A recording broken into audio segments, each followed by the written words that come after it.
우리 성도님들 잘 지내셨습니까?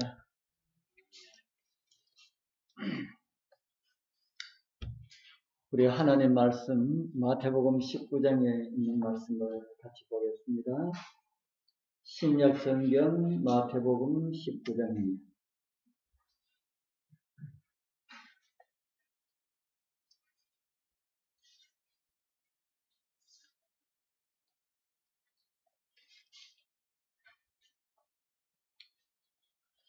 마태복음 19장 14절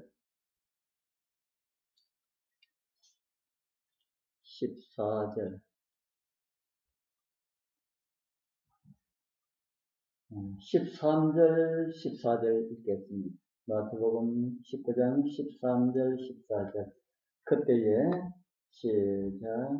그때에 사람들이 예수께서 안수하고 기도해 주심을 바라고 어린 아이들을 데리고 오매 제자들이 꾸짖거늘 예수께서 이르시되 어린 아이를 용납하고 내게 오는 것을 금하지 말라. 천국이 이런 사람의 것이니라 하시고. 아멘.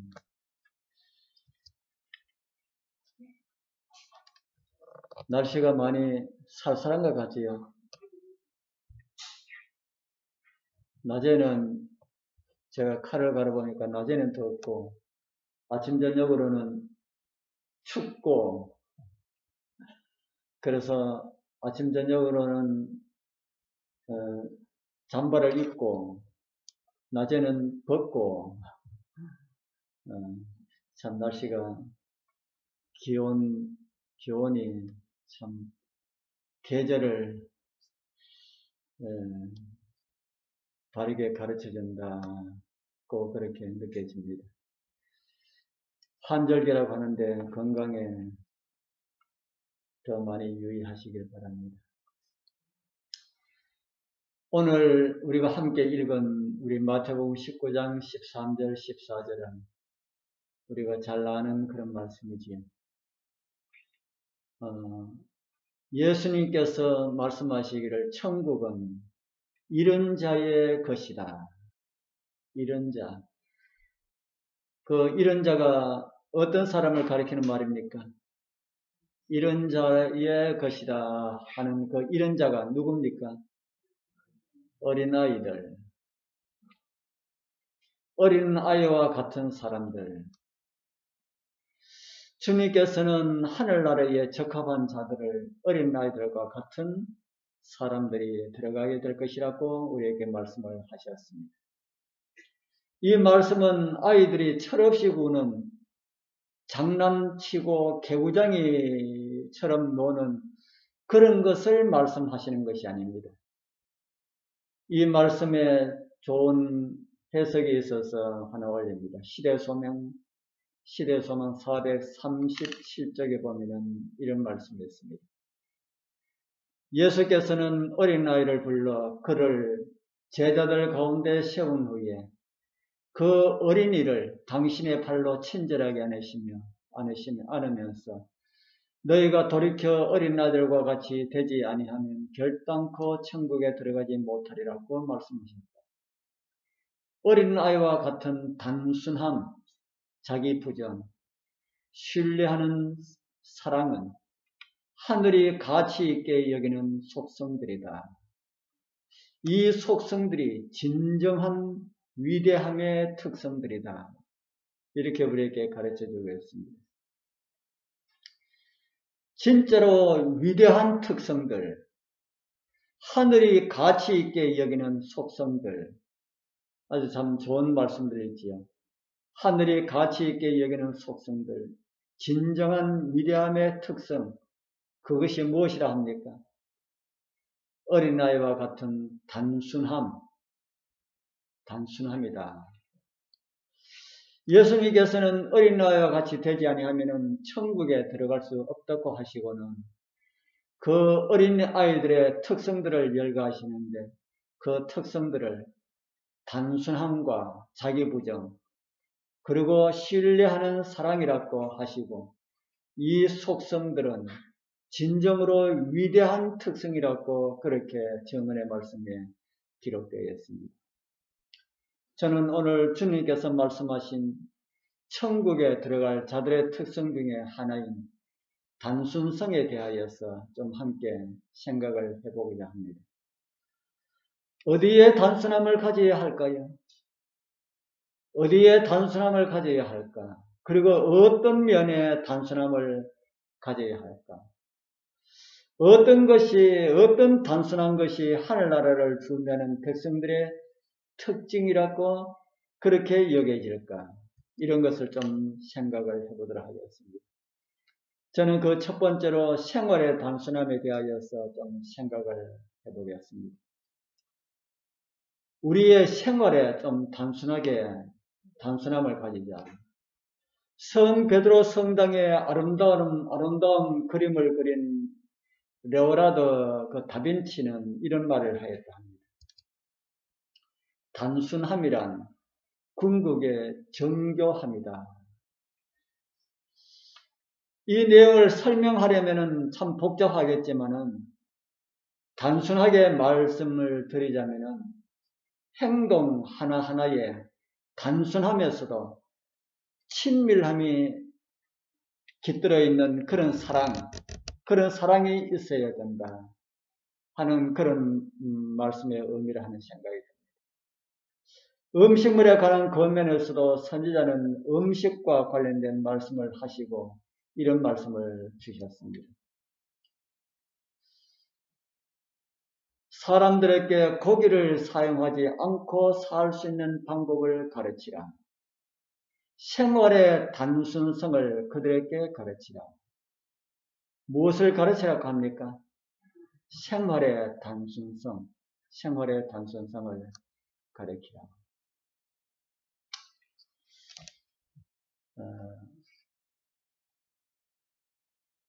우리 교회 성도들도 이 고기를 좋아하시는 분들 많이 있습니다. 고기 드신다고 언짢게 생각하지 마십시오. 고기 드시는 분이 있고 안 드시는 분이 있고. 그런데 제가 오늘 저녁에 제가 고기에 대해서 제가 많이 말씀을 안 드릴 건데 여기 이제 나와 있으니까 말씀을 드립니다. 우리 하나님의 백성들이 결국은 어떻게 해야 됩니까? 결국은 고기를 끊어야 된다. 그게 우리 2년 후가 될지 1년 후가 될지 10년 후가 될지 20년 후가 될지 30년 후가 될지는 모르지만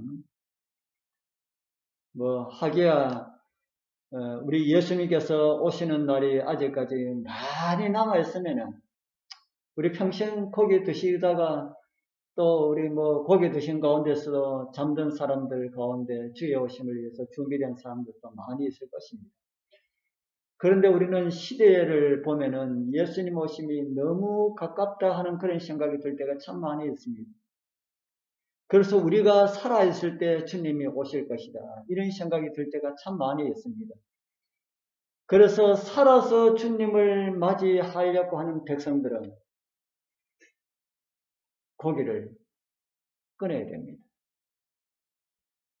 우리 여기에 앉아 계신 분들 저보다 나이 많으신 분은 한 분뿐인데 저도 살아서 주님을 맞이할 것이다. 저도 그렇게 생각하고 있습니다. 그러니까 우리 모든 분들은 다 주님을 살아서 맞이할 수 있는 그런 특권을 우리는 가지고 있다. 그렇게 살아야 주님께서 또 빨리 오신다 하는 겁니다. 거기에 나와 있으니까 제가 잠깐 말씀을 드립니다. 여기는 거기보다 생활의 단순성을 우리에게 말씀을 하고 있습니다. 살아가는 모습과 음식에 관해서도 마찬가지다 하는 것이죠. 우리가 살아가는 데 있어서 음식이든지 생활이든지 좋은 것이 있으면 서로 이렇게 나누면서 이렇게 살아가는 것이 하나님의 백성들의 모습이라는 생각이 듭니다. 성경에 또 음식과 관련된 말씀들이 또 이런 말씀이 있지요. 생활에 대한 말씀입니다. 그런즉 내 형제들아 예언하기를 사모하며 방언하기를 금하지 말라. 모든 것을 어떻게 하라 그럽니까? 적당하게 하고 질서대로 하라. 이 우리말은 참 지난번에 우리 라니 집사님과 우리 집사님이 대화하는 가운데 참 영어가 어렵다 하는데 우리 라니 집사님은 한국말이 어렵다 하는 그 이야기를 했습니다. 저는 한국 사람이라도 한국말이 참 어려운 것 같아요. 이 적당이라는 말도 발음에 따라서 말의 의미가 많이 달라져 버립니다. 적당하게 하라 그러면은 대충 하라는 말이고, 적당하게 하라 그러면은 아주 규모 있게 하라는 이런 말이 되니까 참 우리나라 말이 참 어렵다 하는 그런 생각이 듭니다. 이곳에 말씀하시는 이 적당도 알맞은 그리고 단순이라고 하는 의미가 포함되어 있는 그런 말씀이라고 이해할 수 있는 말씀입니다. 저는 단순을 하나님께서 주신 그대로의 삶이라고 저는 그렇게 이해를 합니다. 하나님께서 단순하게, 다른 말로 하면 적당하게, 가장 알맞게 사람을 창조하셨지만은, 그래서 정말 단순하게 살아가도록 그렇게 하나님께서 사람을 창조하셨지만은, 사람이 살아가면서 자꾸 많은 깨를 내어서 자꾸 복잡하게 그렇게 만든 것 같다 하는 그런 생각이 듭니다. 그렇게 복잡한 그런 삶 속에 살아가는 우리에게 정언의 말씀은 무엇까지 단순하게 하라고 합니까?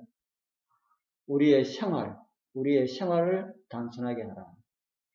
그리고 저는 우리의 신앙도 좀 단순하게 하자. 저는 그렇게 생각합니다. 신앙도 뭐 복잡하게 그렇게 하지 말고 신앙도 단순하게, 좀 단순하게 생각을 하고 그렇게 했으면 좋겠다는 생각이 듭니다. 우리 사랑하는 우리 성도님들, 여러분들의 생활은 어떠한지 한번 살펴보십시오. 생활이 단순합니까? 복잡합니까? 단순하게 살아가신다고 생각하신다면 그 삶을 만족하시고 그러한 삶 속에서 진정한 평안과 행복과 정말 하늘 분위기를 느끼시면서 살아가게 되길 바랍니다. 그러나 무엇인지 모르지만 좀 복잡다, 내 생활이 좀 복잡다 이렇게 생각한다면 좀 정리를 좀 해야 할 필요가 있습니다. 성경에서 단순한 생활에 대한 한 모델로 주어진 인물이 한 사람이 있습니다. 어떤 사람일까요? 성경에서 단순한 생활을 한 사람의 모델을 우리에게 주셨는데, 그 사람은 바로 메시아의 길을 예배하는 사람입니다. 메시아의 길을 예배하라고 하는 적격자로서 그런 삶을 살아가도록 부르심을 받고 그를 교육시키기에 적합한 환경에 대하여 기록하면서 시대의 소망은 이런 말씀을 우리에게 주고 있습니다. 하나님께서는 요한이 천년계와 그 천년계의 하나님을 배우도록 하기 위하여 그를 광야로 부르셨다. 그가 자기의 집으로 정한 곳은 인가에서 멀리 떨어진 외진 지역으로 황량한 언덕들과 거친 계곡들과 암굴들로 둘러싸인 곳이었다. 그러나 그는 광야에서 엄격한 수양을 받기 위하여 세상의 향락과 사치를 버리기로 선택하였다. 이곳의 주위 환경은 단순함과 극기의 습관을 기르기에 유리하였다. 그는 이곳에서 소란한 세상에 방해받지 않고 천년계와 계시와 섭리의 공과들을 배울 수가 있었다. 요한이 그곳에서 무엇을 배웠다 합니까? 요한이 그곳에서 단순함과 극기의 습관을 배우기에 참 유익한 그런 곳이다 하지요. 주님의 초림의 길을 예비한 우리 두 번째 온 그 엘리야는 마지막 시대에서 예수님의 재림의 길을 준비하는 또 하나의 엘리야의 사명을 가진 사람들을 상징하고 있습니다. 오늘 저와 여러분들을 상징하는 그런 사람이라 하는 겁니다. 그렇다면 오늘 저와 여러분들이 어떤 모습으로 살아야 할 것을 누구에게 배울 수가 있습니까? 우리가 이 세상의 마지막 시대에 우리가 어떤 모습으로 살아가야 할 것을 우리 요한을 통하여서 배울 수가 있다는 것이죠. 요한이 어떻게 살았답니까? 단순함과 극기의 습관을 기르면서 살았다. 극기의 습관은 무엇을 가리키는 것일까요? 극기의 습관. 이것은 잘못된 생활을 고치기 위하여서 하여야 할 우리의 모습을 말하는 그런 내용이다 생각이 듭니다. 제가 정은의 말씀을 읽으면서 미국 사람들은 다 고기를 주식 비슷하게 그렇게 주식으로 거의 주식으로 그렇게 먹지 않습니까? 화이트부인도 고기를 많이 먹었을까요? 화이트부인도 정은의 말씀 보면 고기를 많이 먹었습니다. 그래서 고기를 그렇게 많이 좋아하고 하는데 선지자로서 계시를 받으면서 고기가 사람한테 해롭다는 것을 알고 또 해로운 것으로만 아니라 마지막 때 하나님의 성들이 그것을 멀리해야 될 것을 알고 그것을 끊기 위해서 화이트부인이 노력한 그것이 제가 어느 책에 있는지 제가 그건 잘 모르겠습니다. 아마 정은보감 1권 정도에 있지 않을까 생각이 드는데 그걸 끊기 위해서 굉장히 노력했다 그래요. 고기 없으면은 밥을 못 먹으니까 그러면은 내 위장에 밥을 넣지 말자. 고기 없으면은 밥이 안 들어가니까 그러면은 밥을 먹지 말자. 그래서 고기가 싫어지기까지 그런 극기의 훈련을 했다 하는 그런 이야기를 들었습니다. 그래서 바르지 못한 것을 우리가 고치기 위하여서는 우리가 이 극기의 습관 이런 것을 우리는 좀 길러야 된다 하는 생각이 듭니다. 얼마 전에 집사람이 그런 말을 하는 것을 들었습니다. 이 다음에 우리가 집을 옮길 때는 집에 있는 것 좀 더 많이 버리자. 우리가 여기 올 때도 많이 버렸어요. 아마 뭐 조그만 차로 한 트럭 정도는 될는지 모르지만 하여간 뭐 많이 갖다 버렸습니다. 그런데도 뭐가 많은 것 같아요. 그래서 다음에 집을 옮길 때는 좀 더 많이 버리자. 좀 더 많이 버리고 가자. 우리의 편함을 위해서가 아니라 영원한 집을 향해 가는 나그네들이 짐이 가벼워 하는데 짐이 너무 무거우면은 안 된다는 거죠. 그래서 다음에 이사할 때는 좀 많이 버리고 좀 아주 좀 간단하게 그래 가자고 하는 그 이야기를 들었습니다.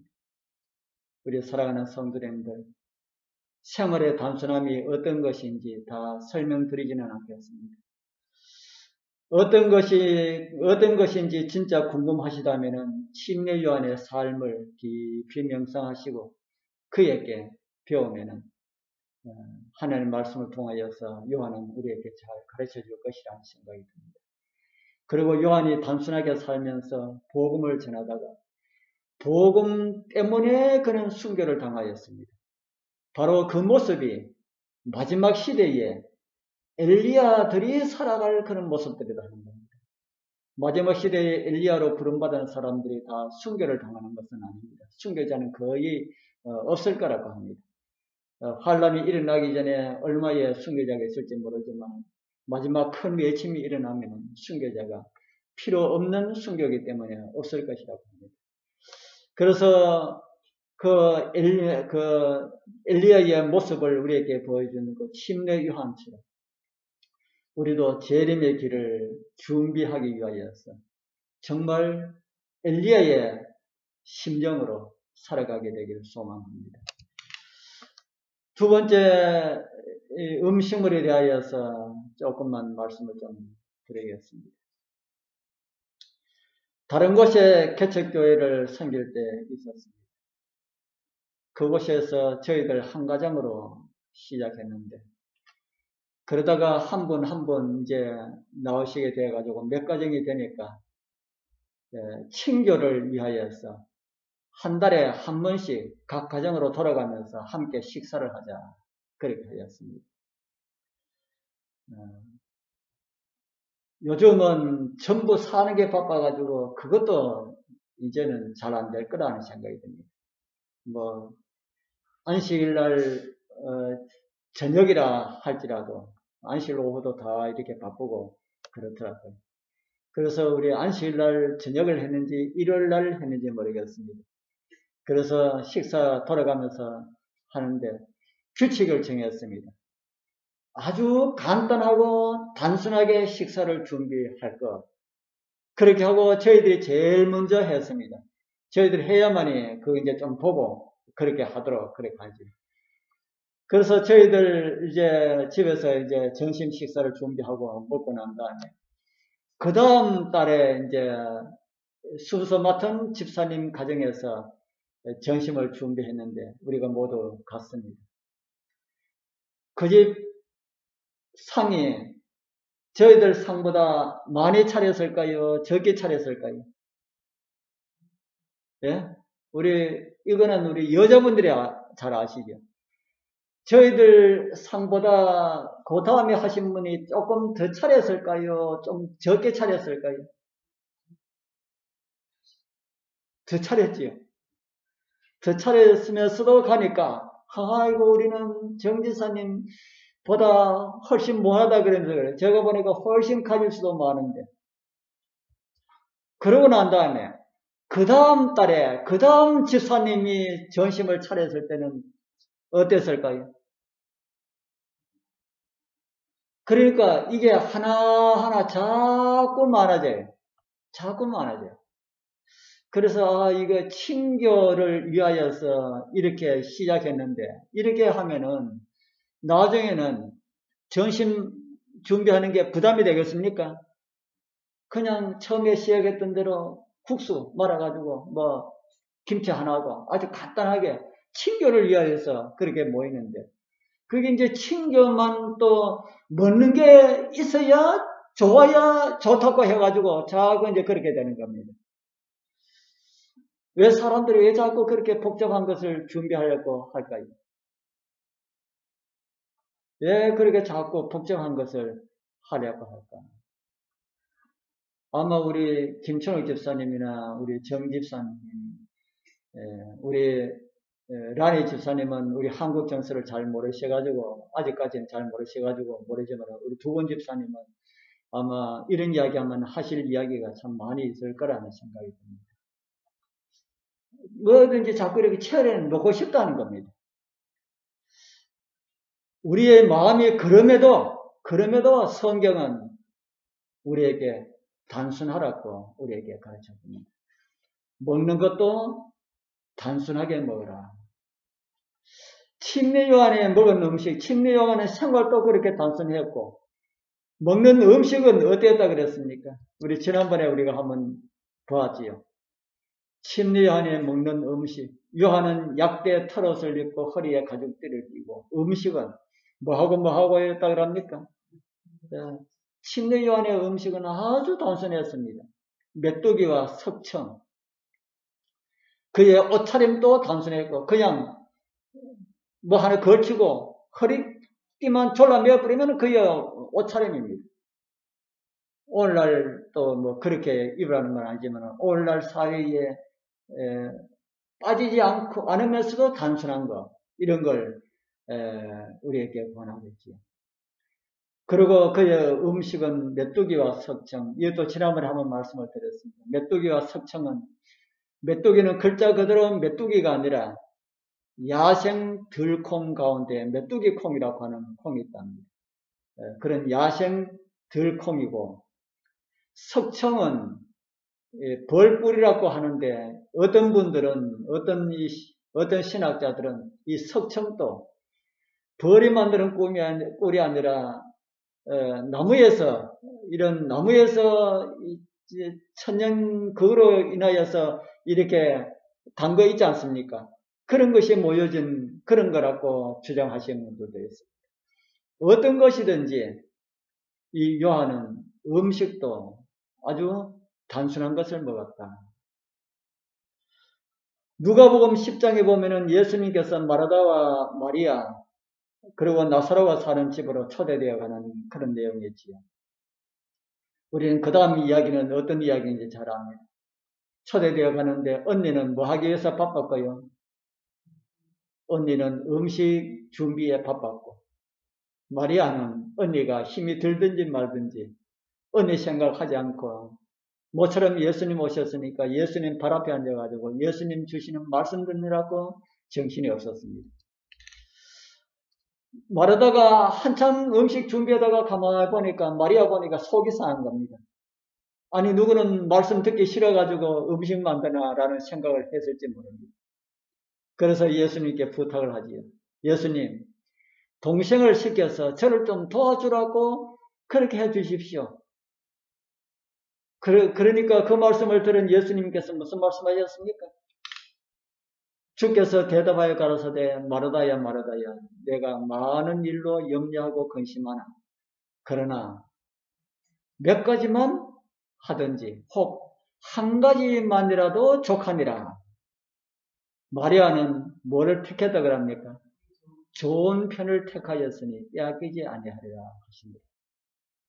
마르다에게 무슨 일로 염려하지 말라고 합니까? 마르다는 지금 무슨 염려를 하고 있었습니까? 예수님께 무엇을 대접해야 할까? 어떤 음식을 대접해야 할까? 무엇을 찢고 꺾을까? 이걸 염려하였는데 예수님께서 그거 염려하지 말라 그러지요. 많은 일로 염려하고 근심하나 손님 대접으로 어떤 음식을 대접할까? 이거 염려하지 말고 근심하지 말라 하는 겁니다. 우리 여러분들도 가정에 손님 오시니까 어떤 음식을 대접할까라고 하는 이런 염려와 근심이 됩니까? 되지요. 손님 중에 어떤 손님이 최고의 손님일까요? 손님 중에 어떤 손님이 최고의 손님일까? 여러분들 가정에 예수님께서 초대되어 가신다면은 진짜로 잘 대접해 드리고 싶은 그런 마음이 있습니까? 무엇을 대접하실래요? 목사님이 여러분들 가정에 초대를 받아가지고 가신다면은 무엇을 대접하시겠습니까? 문재인 대통령이 여러분 집에 한번 찾아가겠다 가서 저심하게 좀 대접받기를 원합니다 하면은 여러분들 어떻게 대접을 해드리기를 원합니까?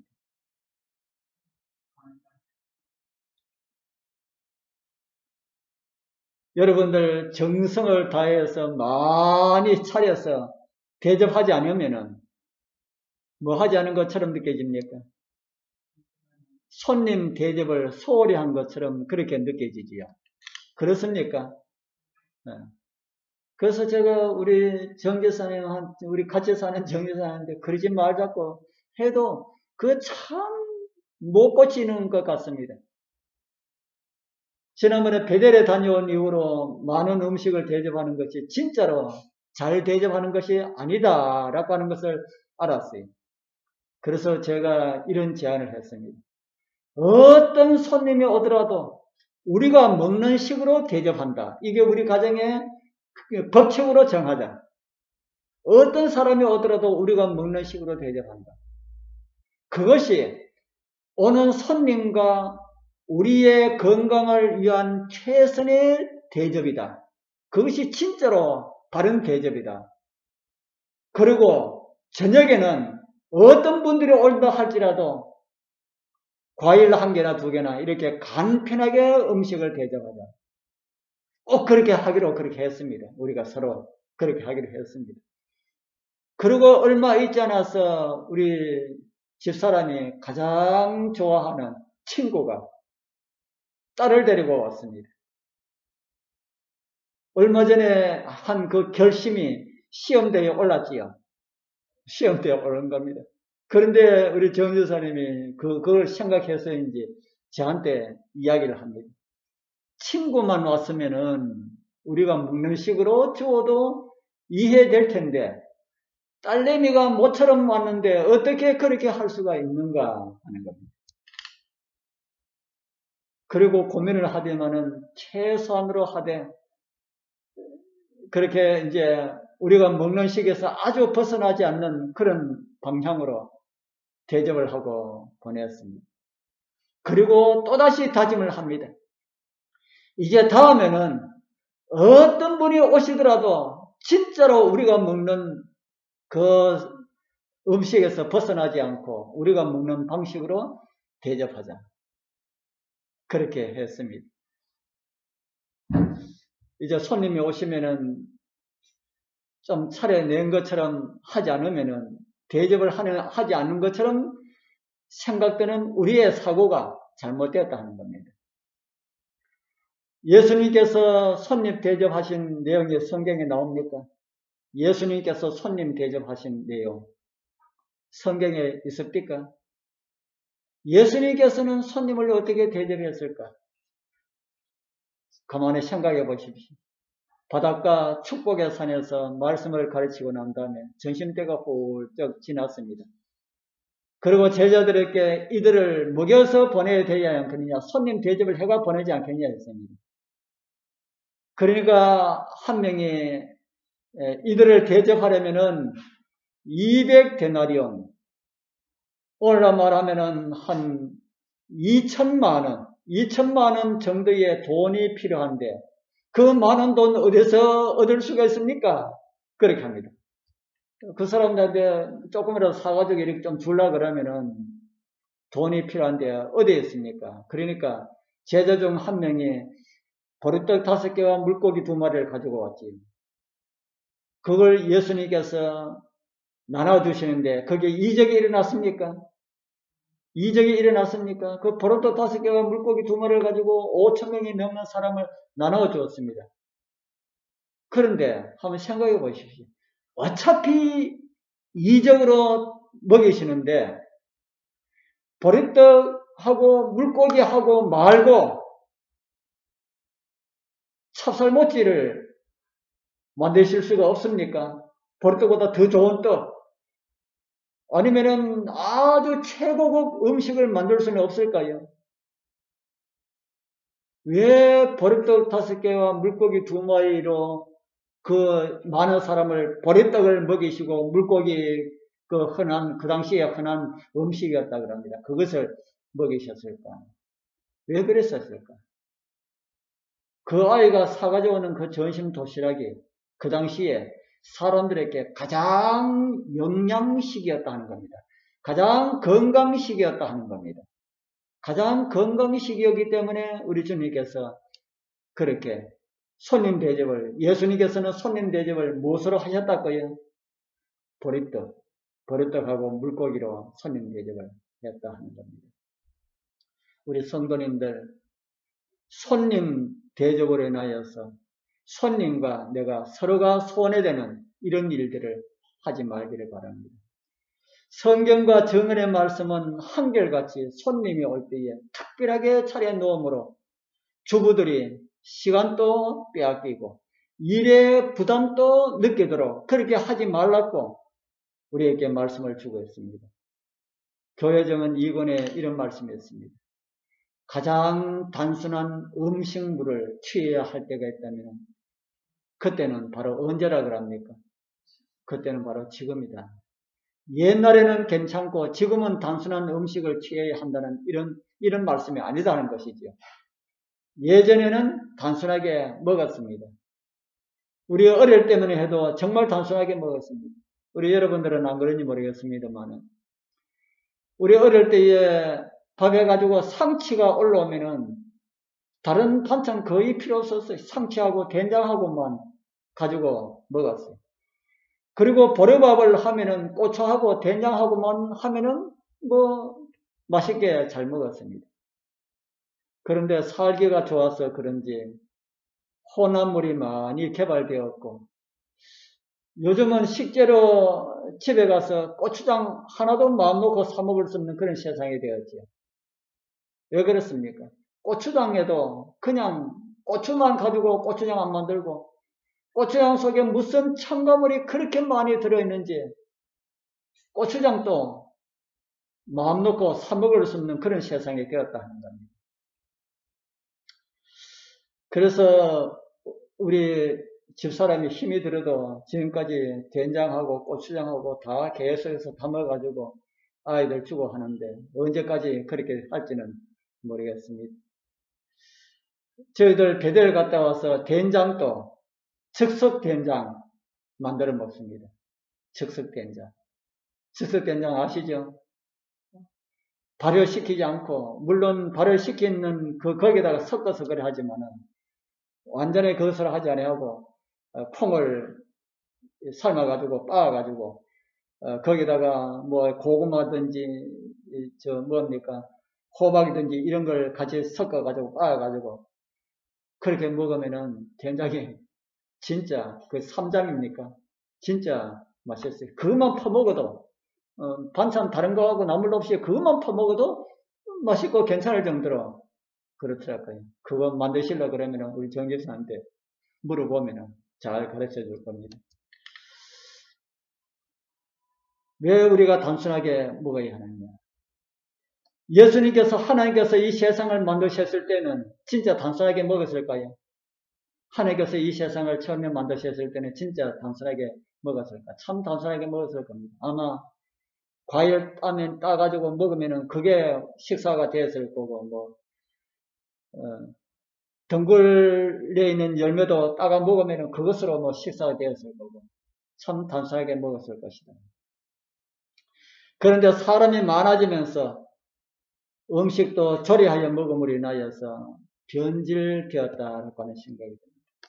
단순한 음식의 필요성에 대하여서 정언의 말씀에는 또 이런 말씀을 우리에게 주고 있습니다. 하나님께서는 당신의 사업을 위해 일하는 사람들이 예민한 감각과 재빠른 식별력이 있는 사람들이 되기를 원하신다. 그들은 먹는데 절제해야 하며 사치스럽고 호화로운 음식이 그들의 식탁에 차지하지 않아야 할 것이다. 그리고 두뇌는 계속적으로 혹사당하는데 육체적인 운동이 부족하다면 그들은 단순한 음식일지라도 삼가서 먹어야 합니다.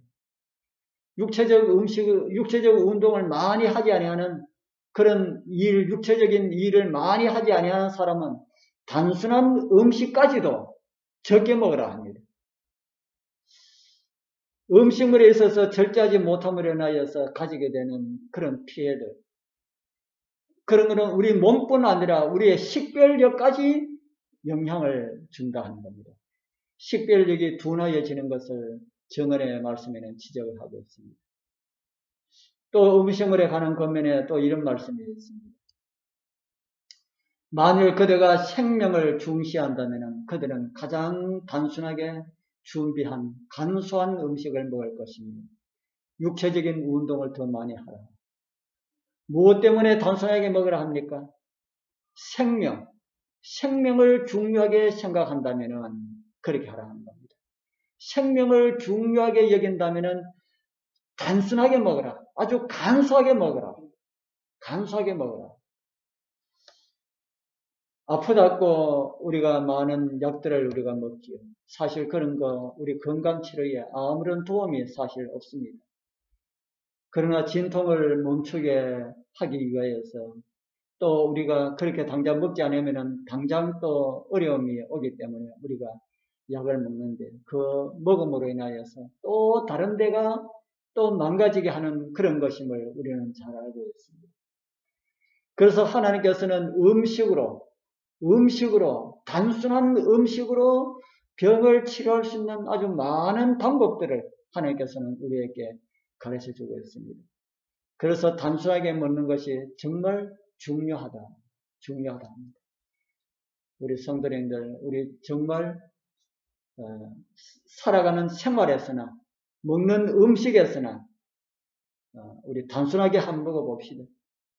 우리 교회에서도 우리 교회 앞으로 우리가 코로나가 좀 잠잠해지고 교회에서 전심을 할 때도 우리 집사님들이 의논해가지고 너무 여러 가지 많이 하지 말고 한 두세 가지, 두 가지 적으면 한 세 가지, 거의 적으면 한 네 가지 정도만, 그 이상 하지 말고 한 가지 하는 게 적으면은 나도 콩나물 무쳐오고 니도 콩나물 무쳐오고 이렇게 해서 두 분이 같은 거 해가지고 섞어가 해도 되지 않습니까? 그래서 우리가 먹는데도 단순하고 우리가 살아가는 우리 생활도 단순하게 살았어. 정말 하나님께 영광을 돌릴 수가 있는 그런 건강한 몸과 건강한 삶을 통하여서 이 땅에서도 평안과 행복한 천국 생활을 사는 것이 우리 하나님의 섭리요 하나님의 뜻이다 하는 겁니다. 우리 그렇게 살다가 영원한 나라가 이어질 때에 바로 그곳에 우리가 들어가면은 생활에 거의 변동이 없는 가운데서 우리가 천국 생활을 하게 될 것입니다. 이 땅에서 지난번에 언제 한 말씀 드렸죠. 이 땅에서 우리가 성도가 되어야 하늘에 가서도 살 수가 있다 하는 겁니다. 이 땅에서 우리 하늘 백성으로 우리가 하나님께 영광 돌리며 사시다가 영원한 나라가 열리는 그날 우리 모두 함께 그곳에 들어가게 되기를 축복합니다.